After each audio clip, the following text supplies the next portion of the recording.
So I've never heard about men getting pregnant. I've never heard about this argument. It must be some part of what you call the far left that is so minuscule that I, who am... No, Jane. What? It's not minuscule, and I'm sorry, you can't throw this back on us. I assume it's because you are locked into media that just never wants anyone in their audience to know anything sketchy about the blue team. On a recent Club Random episode, Bill Maher thoroughly dismantled Jane Fonda's woke arguments in a truly entertaining fashion. Fonda arrived expecting another echo chamber podcast where every statement would be met with praise. Instead, she came face to face with Maher, a sharp critic of woke ideology, poised and prepared to take apart her entire narrative.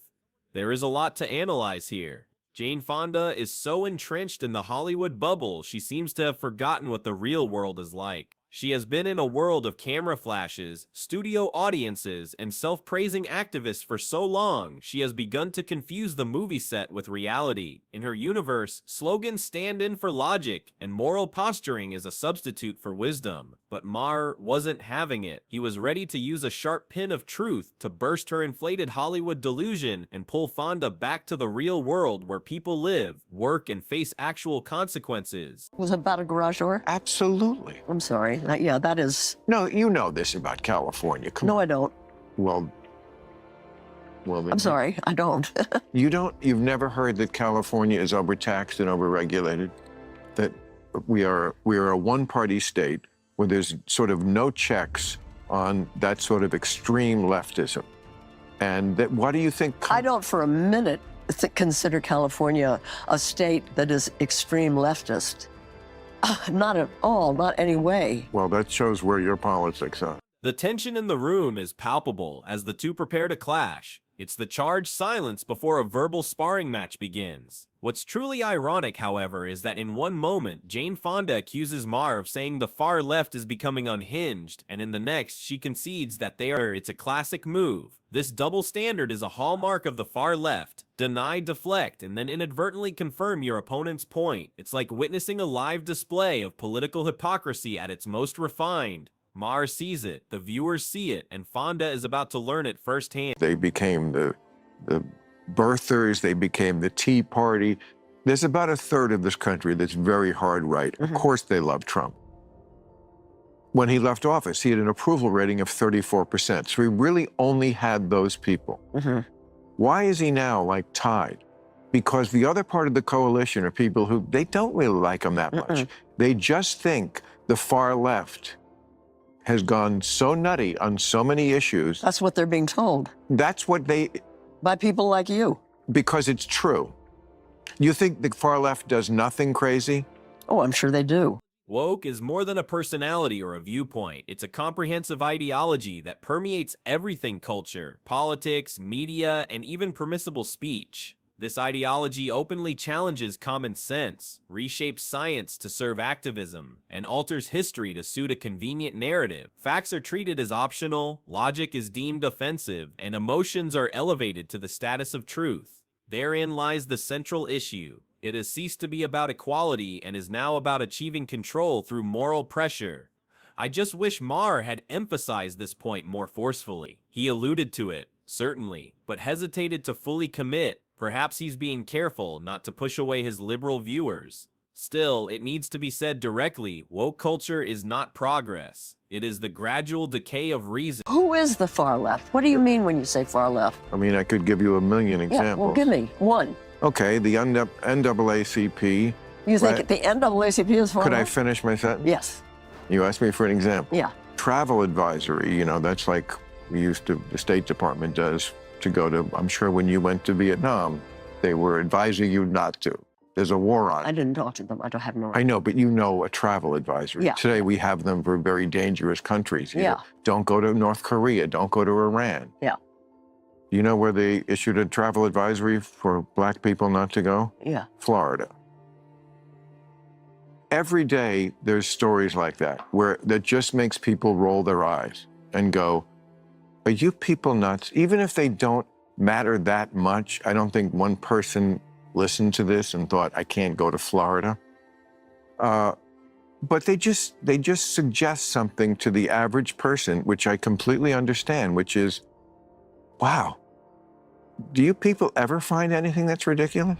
Trans women cannot get pregnant. That is a biological fact. However, Maher is correct in asserting that the trans movement ought to concentrate on obtaining rights and freedoms rather than attempting to alter scientific principles. There is a significant distinction between asking for respect and insisting that everyone must discard logic to affirm an ideology. The movement undermines its own credibility by promoting concepts that conflict with fundamental biology, such as the idea that men can bear children or that gender is unrelated to sex. Such extremism does not foster equality. It creates divisions among potential allies. The genuine way forward is through safeguarding individual liberties, guaranteeing dignity, and encouraging open discussion, not by controlling language or suppressing dissent. Engaging in arguments, shaming, and imposing beliefs on others only creates a backlash and obstructs the necessary honest conversations society needs. Do you really think men can get pregnant? You know, that kind of stuff. And I understand that a trans woman can get pregnant. That's different than a man getting pregnant. Insist on blurring that line as if that's some sort of reasonable social cause, as opposed to just being for having full rights, respect, and protection for trans people. That was the decisive moment. Jane Fonda attempted to change the subject with the agility of a politician caught in a difficult situation.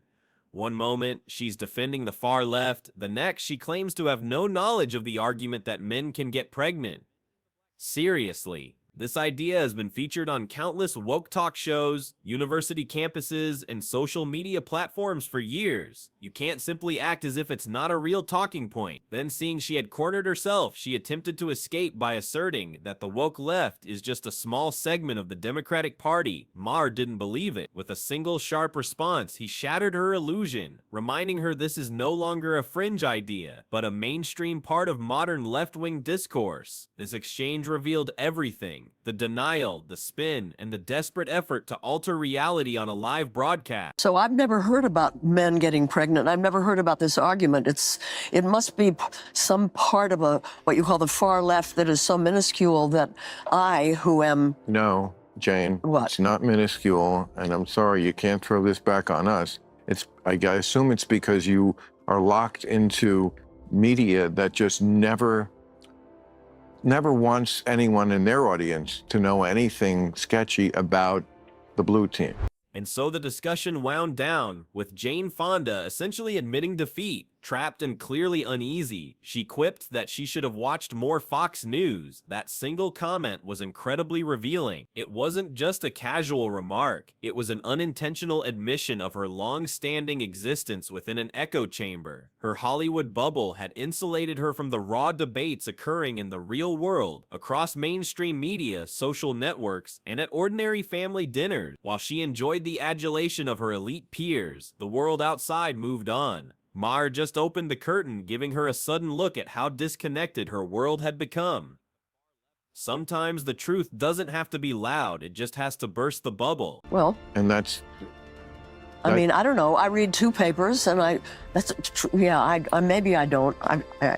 I should watch Fox News. No, I guess. I don't watch that. That's too far. But you don't have to. I'm not going to torture myself.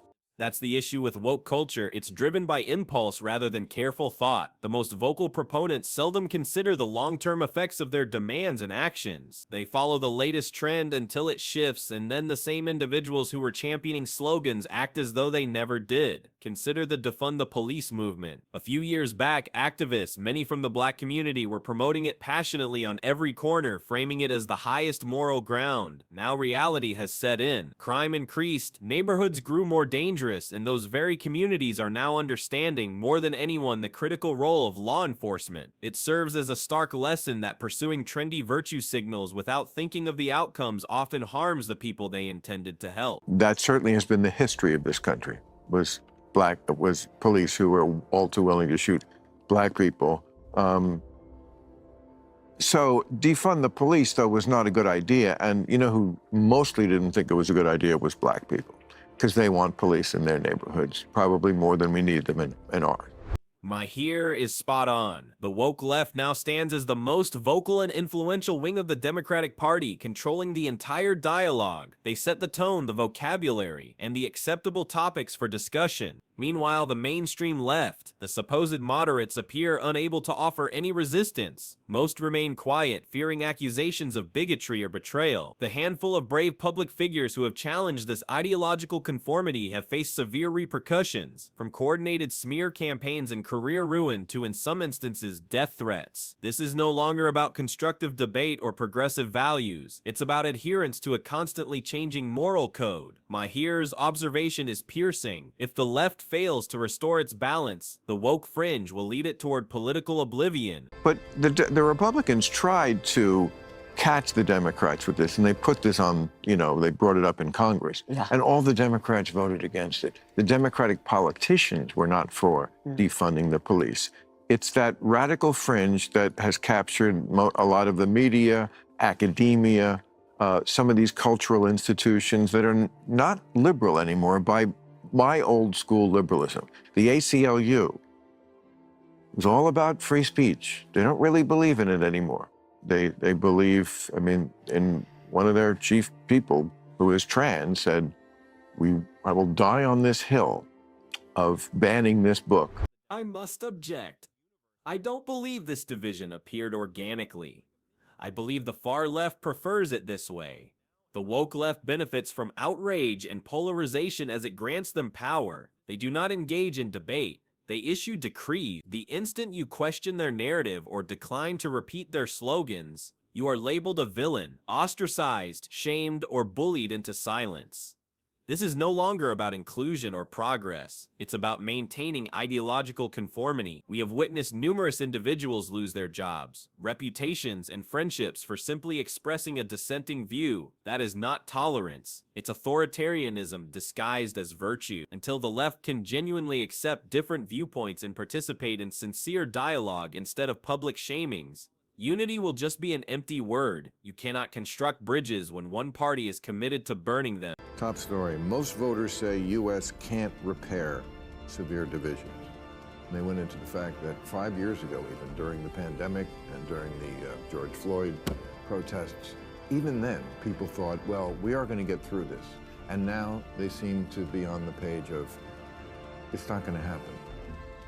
What do we do? But did you see the story? Yeah, and I think what's new about this moment, one of my teachers and friends, Doug Seidman, likes to say this, we aren't divided, we are being divided. That's right. By companies for profit, okay?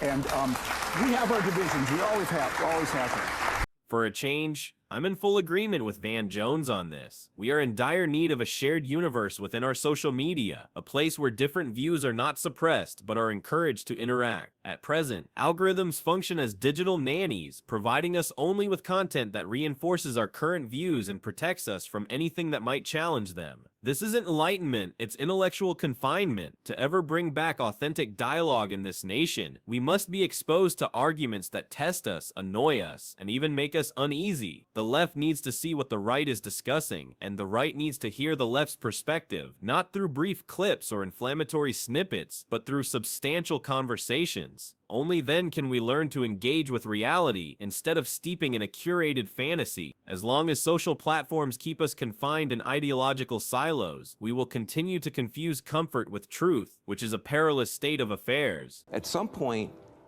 you, on your phone, you ordered a yoga mat or something. Your algorithm figured out you're a liberal. Then your neighbor looked up a truck. You're a conservative. And from that day forward, you got different information every day, and nobody sent a notice. And so now you literally think your neighbor is insane, because how could they possibly think this stuff? But if you put your phone next to their phone, you're in different algorithmic universes, and that is brand new and very dangerous.